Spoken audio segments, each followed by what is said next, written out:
ರಾಜಕೀಯ ಕ್ರಾಂತಿ ಆಗ್ತಾ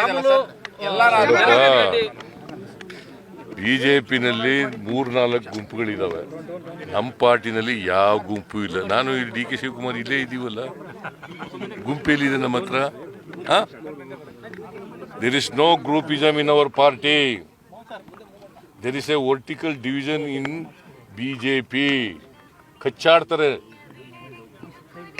ಗೊತ್ತಾಯ್ತಾ? ಆ ಥರ ನಮ್ಮ ಪಾರ್ಟಿನಲ್ಲಿ ಇಲ್ಲ. ಕಾಂಗ್ರೆಸ್ ಒಗ್ಗಟ್ಟಾಗಿದೆ, ಕಾಂಗ್ರೆಸ್ ಸರ್ಕಾರ ಸುಭದ್ರವಾಗಿದೆ. ಅದರಿಂದ ನಾವು 5 ವರ್ಷ ಅಧಿಕಾರವನ್ನು ಮಾಡ್ತೇವೆ.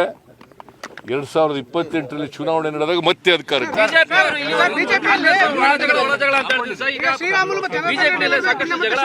ರಾಜಕೀಯ ಕ್ರಾಂತಿ ಆಗ್ತಾ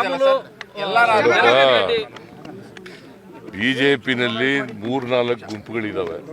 ನಮ್ಮ ಪಾರ್ಟಿನಲ್ಲಿ ಯಾವ ಗುಂಪು ಇಲ್ಲ. ನಾನು ಡಿ ಕೆ ಶಿವಕುಮಾರ್ ಇಲ್ಲೇ ಇದೀವಲ್ಲ, ಗುಂಪೇಲಿದೆ ನಮ್ಮ ಹತ್ರ.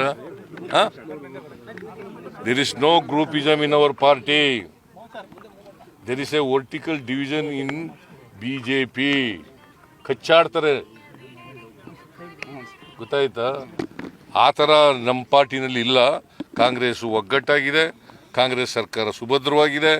ಅದರಿಂದ ನಾವು 5 ವರ್ಷ ಅಧಿಕಾರವನ್ನು ಮಾಡ್ತೇವೆ. 2028ರಲ್ಲಿ ಚುನಾವಣೆ ನಡೆದಾಗ ಮತ್ತೆ ಅಧಿಕಾರಕ್ಕೆ.